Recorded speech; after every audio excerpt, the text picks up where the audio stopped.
Hello everyone and welcome. In this quick tutorial, I'm going to explain you and show you how to fix this error on LinkedIn, which is you already submitted a request. Please try again later.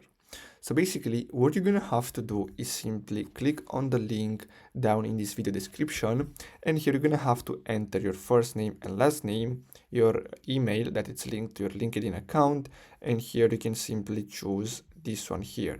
Now simply enter the subject name as the error name, and then here your question you can simply type in, I want this to be fixed, how can I do it?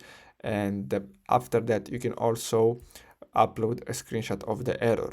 Then simply click on submit, and that's it. Now you just have to simply wait for the LinkedIn support response, and that's all. So I really hope you found this video helpful. Don't forget to like and subscribe. Thanks for watching, guys.